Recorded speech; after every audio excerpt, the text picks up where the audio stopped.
ভাইয়া আমি ডাক্তারি পরীক্ষায় চান্স পাইছি, কিন্তু পড়তে হলে তো 50 লাখ টাকা লাগবে। তুই কোনো চিন্তা করিস না বোন, আমি তোর জন্য টাকা রেডি করছি। আয় আল্লাহ, আমি এত টাকা কই পাবো? দেখি ঢাকায় যাই, ওইখানে কোনো ব্যবস্থা হয় কিনা। ঢাকায় তো চলে আসলাম, এখন টাকা জোগাড় করতে হবে। প্লিজ স্যার, আমি আপনার সাইডে কাজ করতে চাই, আমাকে কাজ দিন। দূর হ, আমার কাছে তোর জন্য কোনো কাজ নাই। কোথা থেকে যে আসে এরা? আল্লাহ গো, উনি তো আমাকে অপমান করে বের করে দিল। আমি কি আমার বোনকে ডাক্তার বানাতে পারবো না? আল্লাহ, স্যার, আমাকে আপনার দোকানে কাজ দেন, আমার খুব টাকার প্রয়োজন। ভাগ এখান থেকে, ফকিন্নি কোথাকার, তোর জন্য কোনো কাজ নাই। কোথা থেকে যে আসে এরা? হায় আল্লাহ, কোথাও তো কিছু হচ্ছে না, এখন এত টাকা কোথায় পাবো? গাইস, তোমরা সবাই আমাকে লাইক আর সাবস্ক্রাইব করে দাও প্লিজ, এনেই আমার মনে শক্তি যোগাবে।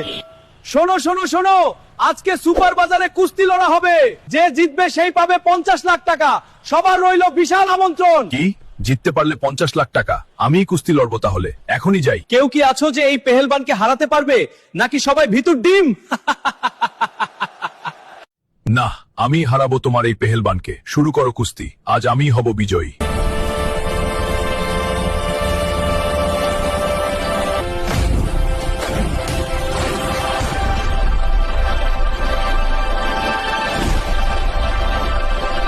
প্লিজ গাইজ, আমাকে লাইক আর সাবস্ক্রাইব করে দাও, এতে আমি শক্তি পাবো আর একে হারাতে পারবো।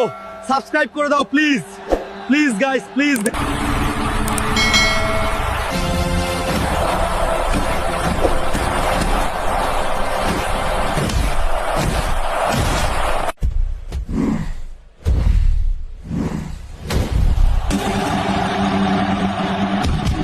সাব্বাস হাল্ক, তুমি জিতে গেছো 50 লাখ টাকা।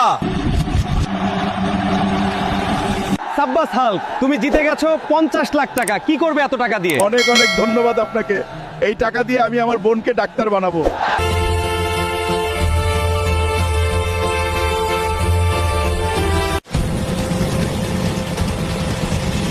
দেখ বোন, তোর জন্য 50 লাখ টাকা জোগাড় করে ফেলেছি, তুই হবি এই গ্রামের বড় ডাক্তার। অনেক অনেক ধন্যবাদ ভাইয়া তোমাকে, এই ঋণ আমি সারা জীবন ভুলবো না।